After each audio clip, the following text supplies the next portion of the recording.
ఉనికి కోసమే BRS ప్రయత్నిస్తోందన్నారు whip ఆది శ్రీనివాస్. కేటీఆర్ ఫ్రస్ట్రేషన్ కొట్టొచ్చినట్లు కనిపిస్తోందన్నారు. ఇంటి పోరుతో పాటు హరీష్ రావుతో పదవి పోరు కేటీఆర్ ను వెంటాడుతున్నాయన్నారు. నోటికి ఎంత వస్తే అంత మాట్లాడడం తగదని హెచ్చరించారు ఆది శ్రీనివాస్.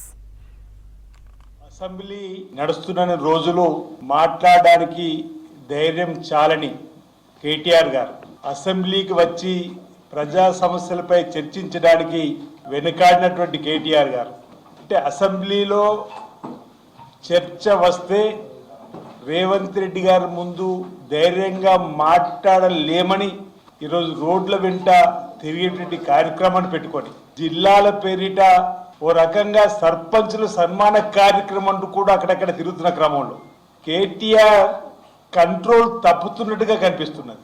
ప్రెస్టేషన్ అనేది స్పష్టంగా కనిపిస్తుంది ఆయన మాటల్లో. ఇంట్లో పోరు, బయటకు వస్తే కవిత గారితో పోరు, ఒకళ్ళు అసెంబ్లీకి వస్తే ఇప్పుడు ఉపనాయకుడిగా అయినటువంటి హరీష్ రావుతో పోరు. ఓ రకంగా ఆయన మానసికంగా ఇబ్బంది పడుతున్నట్టుగా మనకు కనిపించేటువంటి సందర్భం.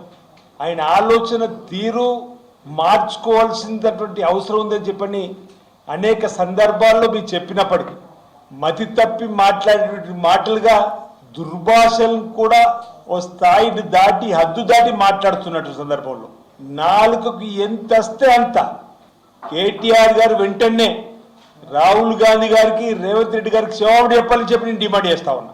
ఈరోజు ఆ పదాలు మేము కూడా అనొచ్చు. కవిత కూడా అనేక సందర్భాల్లో మిమ్మల్ని ఆ మాటలు అన్నది.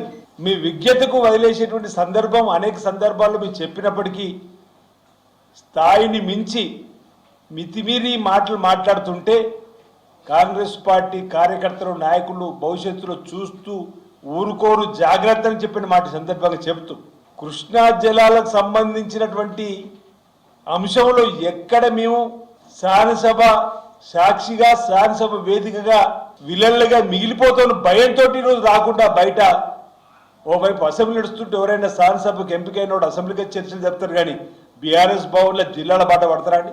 అసెంబ్లీ జరుగుతోంది, మీరే సవాలు విసిరినరు, మీరే తొడలు కొట్టినరు, బట్టలు కూడా తీస్తామన్నారు, తోలు తీస్తామన్నారు.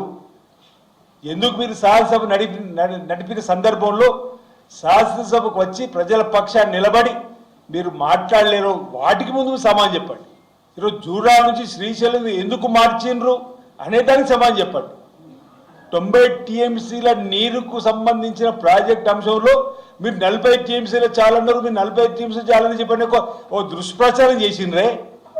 ఆ అంశంలో శాసనసభ వేదిక వాస్తవాలను తెలియజెప్పుకుందామని చెప్పని మా గౌరవ ముఖ్యమంత్రి రేవంత్ రెడ్డి గారు, ఉత్తమ్ కుమార్ రెడ్డి గారు మీ సవాలు స్వీకరించి శాసనసభ పెడితే ఆ శాసనసభ సమావేశం జరిగేటప్పుడు బిఏసి సమావేశంలో కూడా ఏ అంశాలపై చర్చ జరుగుతుంది చెప్పన్నప్పుడు కృష్ణా నదీ జలాలకు సంబంధించిన అంశంపై చర్చ జరుగుతుందని చెప్పని మీ ముందే మీరే ఒప్పుకొని తేదీలు ఖరారు చేసుకొని హెల్త్కు సంబంధించి అదేవిధంగా నరేగాకు సంబంధించి మహాత్మా గాంధీ గారి పేరు తొలగించిన అంశంపైన చర్చ జరుగుతున్న అంశంలో తెలంగాణ రైజింగ్ 2047 సంబంధించి ఇన్ని చక్కటి అంశాలు తెలంగాణ సంబంధించి జరిగే క్రమంలో బీఏసీలో మీ ముందే చర్చ జరిగినప్పుడు ఎందుకు ఈ ప్రధాన అంశాలపై చర్చ జరిగినప్పుడు మీరు వాకౌట్ చేసిపోయారు?